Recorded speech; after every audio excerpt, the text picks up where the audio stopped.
Hey, what's good with y'all? I gotta get my thoughts on this whole Millz and DNA thing because I am a fan of battle rap in general. My interest has been slipping. I've actually made multiple videos speaking about my loss of passion to battle rap, but this has just been a very interesting turn of events. But at the same time, I knew if it went this route, it would have turned out exactly like this. Now, judging by the title, y'all already know what I'm gonna say, and that is Millz bodied DNA and Goodz. Now, the thing is, whether you believe that DNA will body Goodz in a real on stage battle or just battle rap in general, not on wax, and whether you feel the same way about Goodz, the thing is, Millz is a better rapper on wax than DNA and Goodz. He just sounds better on the beat.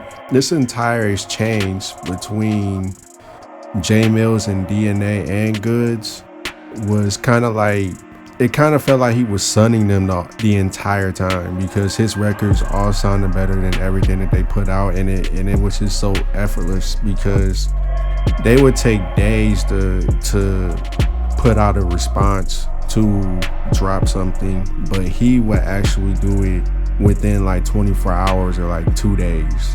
I think like the longest wait that we had was like 2 days, but correct me if I'm wrong, but I know it was like very quick.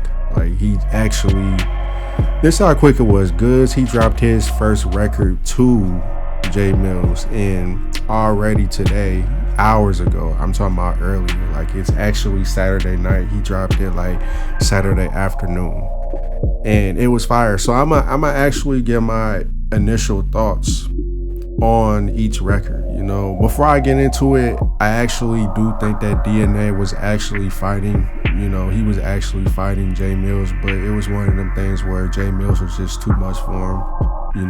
His records just sounded way better than DNA, and DNA actually sounded dated. I understand where he was going for, but for example, the whole DNA when he was just outside rapping, it was it was very old school. You feel me?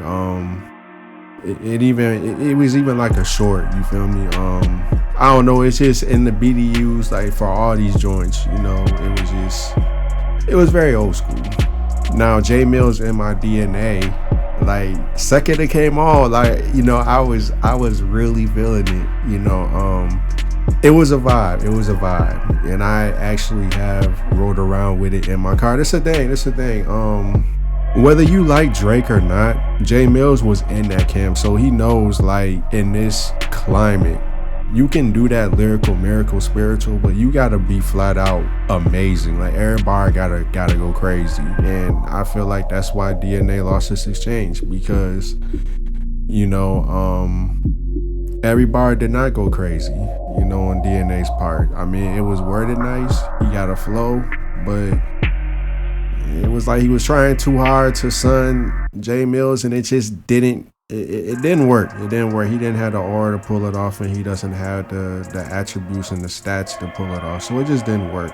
So I gave that first exchange, between DNA freestyling outside and Millz responsible in my DNA. I actually gave that to Millz. Now DNA followed that up with Story of Jarvis, and it was like a very similar thing where he picked like this very old school kind of beat. And I understand what he's doing. He's like, I'm hip hop, this is hip hop. I'm doing this for hip hop. I understand that, but respectfully, unless it's like complete fire, I'm talking about like you just going crazy, like, and keep in mind it wasn't trash. I'm not trying to say it was trash. I actually did think it was worded and impressively very well written. But when you got questionable stuff like the, he effing Diddy, and you talking about bet money, and so I actually Googled DNA's network and Goodz network. You can't even find like a credible source to the network. Like you can't even really find like a direct number. With Millz, you can actually see he's worth a couple million. So right then, like when he's talking like betting money and all that, it's all like, dog, you gonna go broke betting against that man. You feel me? Like that's just what I was thinking. And like the beat just didn't ride to me. So, and then Millz, he came back with Splitting the Block. And I'll be honest with y'all, this was actually my least favorite of his responses, but it was still damn good. That's the thing. Like, even though this was my least played track that he dropped, it was still good. So I really rock with it, you know. So it's already too old DNA. At this point, I'm all like, what's he gonna do? So then DNA drops Dirty Kitchen, same mistake, same mistake. The presentation was nice, you know, in the van or whatever the hell. And, you know, he rapping. And like I said, DNA can really rap, like, for real. I gotta stress that. But it just was not enough because it just wasn't complete fire. Like, when you rapping like that, it gotta be complete fire. You can't waste a bar. You can't say nothing, you know, just where people be like, you know, because we're listening very hard to every word, every syllable. And I'm not saying we're not doing that for J Millz, but when you rapping in that tone, it's all right, he really saying so, let me listen. Then when we hear, you know, you talking about pretty much he got more money and how his car broken down and all that, it's all like, dog, like, what are you talking about, man? So I didn't really like that. I think I listened to it once and didn't even come back. Most of these joints I listened to once or twice by DNA. I think I listened to Story of Jarvis 3 times, you know, just to get everything. Dirty Kitchen I listened to once, wasn't really feeling it. And I listened to it again for this video, still not really feeling it. And yeah, I listened to it bar for bar, just it's not my thing. So then J Millz drops DNA, Never Been Outside, and that it's fire. I'm just gonna be honest, the sample's fire. The way he just wrote the beat was just fire. The beat was fire. It go crazy in the car too. I'm just saying, like, so. That I got a 3-0, you know, J Millz on wax. And the thing is, like I said, I knew it would happen if they went on wax against J Millz. Damn near anybody in the battle rap community outside of like Cassidy, perhaps even Sue Surf. I'm forgetting somebody else that's actually pretty dope on the beat, but you know, pretty much those are like the main ones that come to mind that actually sound like they should be signed to, you know, a major or be more famous in the musical landscape than they actually are. But, you know, obviously Cassidy and J Millz did their thing. I'm talking about like the actual like battle rappers that's their name, that's their lane battle rappers like Sue Surf and all them. So yeah, DNA, this was not good, bro. So, but I will say this. he was fighting, but I will say this though, Goodz, everybody was on Goodz neck, Angry Fan was on Goodz neck, everybody was like, Goodz come outside. Well, Goodz came outside, and the funniest comment I read, because it was garbage, I'm gonna be honest with you. And Goodz, if you see this, I don't hate you. I don't have any disdain towards you. I don't think that you're overrated. I don't even think that you're trash, you know, at battling. I actually think that you're pretty decent, but I don't think that you're capable of bodying anybody. And this track pretty much proved it. Goodz has a thing where he tries to like little boy people, and the thing is, like, that works against other battle rappers to a certain extent, depending on who they are. But against somebody like J Millz and, you know, even Cassidy, you know, who I had Goodz losing that battle first and third round, don't have me, I ain't arguing with y'all. Well, I will break it down if y'all want me to. I will go back and watch that battle again and break down why I said he got the first and the third, because I saw it multiple times. I mean, anyway, when somebody's more successful than you, can't really little boy them, and that's what he tried to do. And it you know, like somebody commented, said somebody commented on, I think it was under his video, like his comment section going crazy, you know, not going crazy for him, going crazy against him. But they said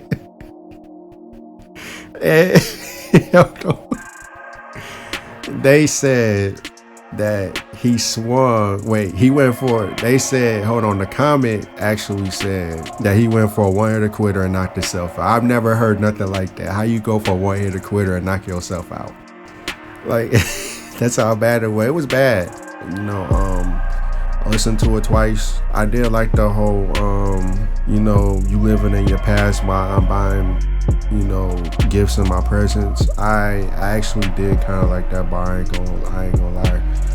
But yeah, like the whole, like, he did all that slow-mo stuff just to be trash. He don't sound good on the beat. Actually, it sounded really bad.